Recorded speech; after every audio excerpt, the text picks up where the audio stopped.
8 دسمبر 1941 دا هغه ورځ وه چې تاریخ یې بدل کړ او دنیا ته یو نوی روح ورکړ. دا هغه ورځ وه چې یو نوی بیسس باندې داسې آفت راغی چې هیچا یې تصور ونه و کړی. تاسو تصور کولی شئ د لمر وړاندې راخیږي او ناڅاپه د اسمان نه مرګ د تباهۍ راوځي. دلته هم همداسې وشو. یو افریقن امریکن هلک ډورس میلر چې د بیټل شپ دننه کار کوه سهار وختي د نوي افسرانو ته ناشتې ورکوله. وروسته له هغه د دوی د لینډري کولیکشن لپاره روان شو. سهار 9 بجې 9:50 ناڅاپه ډورس یو زوړ سایرن واورېده. داسې سایرن چې څوک یې نه غواړي چې واوري. مګر دا سایرن ولې څه پېښ شوي وو اوس به تاسو حیران شئ.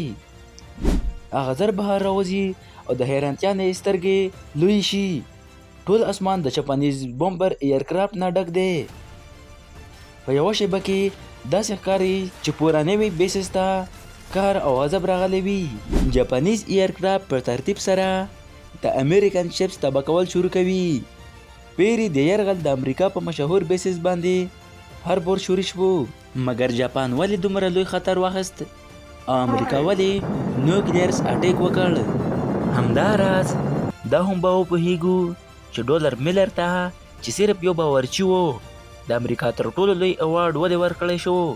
زموږ کیسه پیلیږي د 1941 نه کله چې ورلډ وار 2 روان و او امریکا کوشش کوه چې چاینا ته مرسته ورکړي.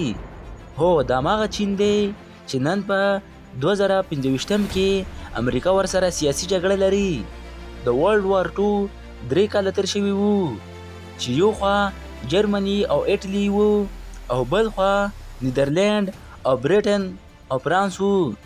امریکا ځان بهطرفه ساتلی وو ځکه چې په ورلډ وار 1 کې د زیان له امله هغه نور د یورپ او ایشیا له جګړو څخه ځان لرې ساتلو. مګر یو هیواد چې امریکا ته مسلسل ستونزه جوړوي او هغه و جاپان. جاپان ته د طبیعي زمرو کمی وو نو دوی په کوریا خپلو ګاونډیانو یرغورنه شروع کړل. تیون لوی سیمې چاینا او دا خو مسله وه چې ملیشیا د بریټش کولوني وو.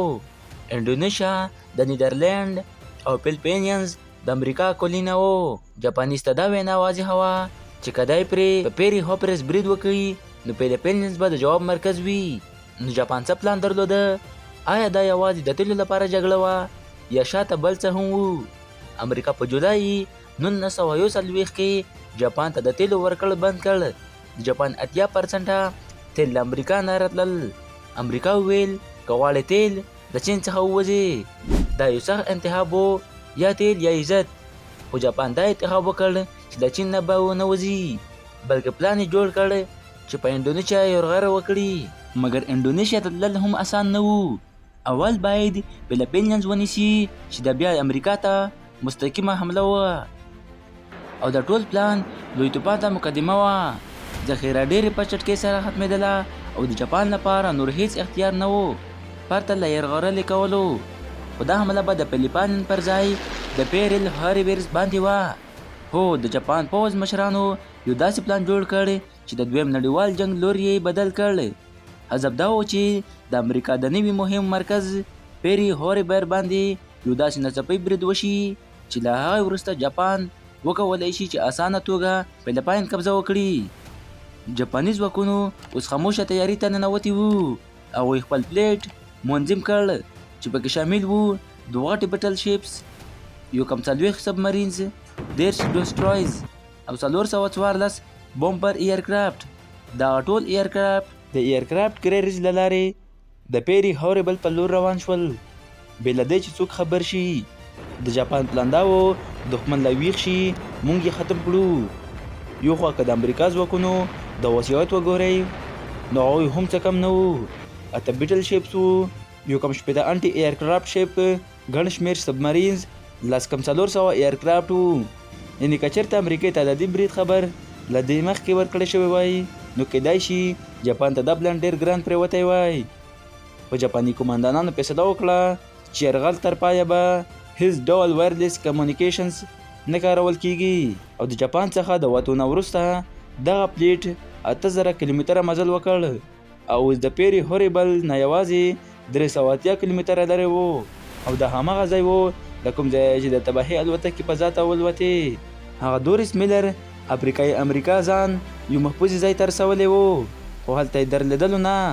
دی سم لاړو د انټي ایرکرافټ مشین ګنز ته او جاپاني الوتکو ته یې مخامخ ځواب ورکړ.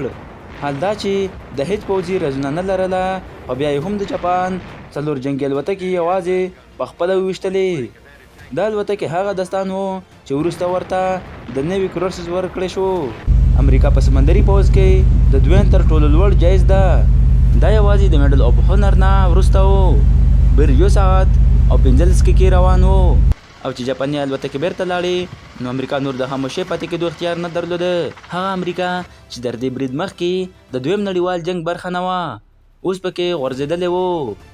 باید د حملې بل سهار پیری هوریبر امریکا جاپان ته د جنګ اعلان وکړ او فیصله یې وکړه موږ به دا حمله هیڅکله هېره نه کړو. 3 میاشتې امریکا د خپل نوي بیسز د رغولو لپاره کار وکړ. خوشبختانه ډېرې کښتۍ شنو واټر کې ډوبې شوې وې چې بیرته جوړېدای شوې. بیا د اپریل 1942 هغه ورځ راغله چې امریکا انتقال واخیسته. هماغه ډول لکه څنګه چې جاپان حمله کړې وه، امریکا ټوکیو ښار باندې د بمبارۍ باران وکړ.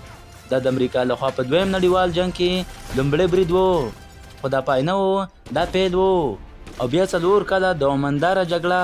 امریکا اوس په پوره ځواک میدان ته راوتلې وه او جاپان ورځ تر بلې کمزوري کېده، خو تسلیمېدل یې نه منل ترڅو امریکا خپل وروستنی او تر ټولو ویرونکی کارس رابرسېره کړي. 4 اګست 1945 سهار 8 بجې د امریکا یو بینګ B-29 سپر پورټریس الوتکه د جاپان د هوریشیما ښار پر سر څرګنده شوه او بي پرې لیټل لیبوی اټومي بم وغورځاوه. 43 ثانیې وروسته یو غږ، یوه چغه، یو ځلېدونکی بریکټ، هر څه سپین شول، خالي شول. د ځمکې د تودوخې درجه 5000 سنټیګریډ ته ورسېده او دا د بشریت په تاریخ کې لومړی ځل نیوکلیرز اټیک و. 80% ښار له خاورو سره خاورې شو. جاپاني مشران حیران، کینګ او بېوسه شول. خو یوازې 3 ورځې وروسته 9 اګست امریکا خپل دویم بم وغورځاوه. دا ځل د نګیسکی پیټمن بم و چې 475 کیلو وزن یې لره او دا هم یو بلخار له نقشې وویسته. دا هم 2 اټومي بریدونه وو. بشریت پرې لا هم جاړي. نو ملګرو، دا و زموږ د نن ورځې ویډیو. امید کوم چې تاسو به خوښه شوي وي. که ویډیو مو خوښه شوي ویډیو در سره لایک کړئ. که په چینل نوي یاست چینل هم راته سبسکرایب کړئ او په کمنټ کې راته ووایاست چې تاسو ته را روانه ویډیو د څه په اړه جوړه کړم. اوس ما ته راکړه اجازت. د دوی الله په امان.